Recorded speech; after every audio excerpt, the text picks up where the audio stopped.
বন্ধু, আমরা সবাই একটা কথাই ভাবি যে শাহজাহান কেন তাজমহল বানানোওয়ালা কারিগরদের আঙুল কেটে দিয়েছিল। তো ওর পিছনে বহুত বড় কারণ ছিল। কেননা আপনারা সকলেই জানেন যে তাজমহল শুধু ভারত নয়, পুরো বিশ্বে নিজের নায়াব খুবসুরতির জন্য জানা যায়। আর এর সাথে সাথে তাজমহলকে 7টি আশ্চর্য জিনিসের মধ্যে গোনা হয়। তাজমহলেরই কারণে ভারতবর্ষকে পুরো দুনিয়ায় জানা যায়। তাজমহলকে দেখার জন্য পুরো দুনিয়া থেকে দেখতে আসে লোক। তাজমহল এমন একটা জায়গা যা কিনা প্রেমের প্রতীক। শাহজাহান এটা ওনার স্ত্রী মমতাজের নামে বানায়, কিন্তু এইসবের পরেও একটা প্রশ্ন আমাদের সবার মাথায় আসে যে ওই মজদুরদের সাথে কি হয়, ওদের পরিবার বিবি বাচ্চাদের পালন পোষণ কিভাবে হয়। তো বন্ধুরা, আজ এই ভিডিওটি অনেকে ইন্টারেস্ট হতে চলেছে, তাই সবচেয়ে প্রথম চ্যানেলটিকে সাবস্ক্রাইব করে ভিডিওটি লাইক করবেন। বন্ধু, তাজমহলকে শাহজাহান প্রায় 400 বছর আগে বানায়। আর তাজমহল উত্তরপ্রদেশের আগ্রায় অবস্থিত। তাজমহল যমুনা নদীর কিনারায় এমন একটা ইমারত যে প্রায় 400 বছর এই একইভাবে দাঁড়িয়ে আছে। তাজমহলকে এমন টেকনোলজিতে বানানো হয়েছে যে এ দিনে 3বার নিজের রূপ বদলায়। সকালে সূর্যের আলোর কারণে হালকা পীলা দেখায়, দুপুরে দুধের মতো চমকায়, আর রাতে যেন কোনো সিতারা পতিত হয়।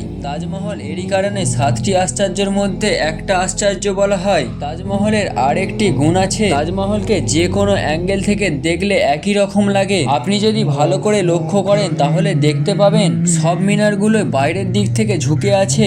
ঝোঁকা এই জন্যই বানানো হয়েছে যাতে ভবিষ্যতে কোনো রকম ভূমিকম্প বা প্রলয় আসে তাতে কোনো রকম লোকসান না হয়।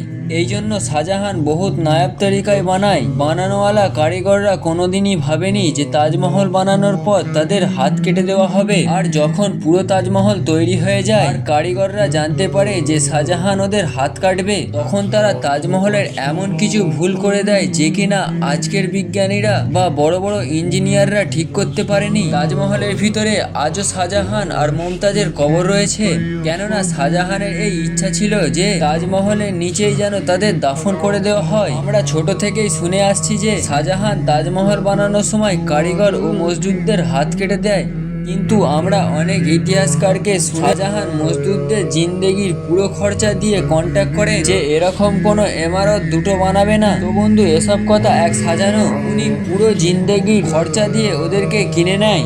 ভিডিওটি ভালো লাগলে অবশ্যই একটি লাইক দিয়ে চ্যানেলটিকে সাবস্ক্রাইব করে পাশে থাকবেন।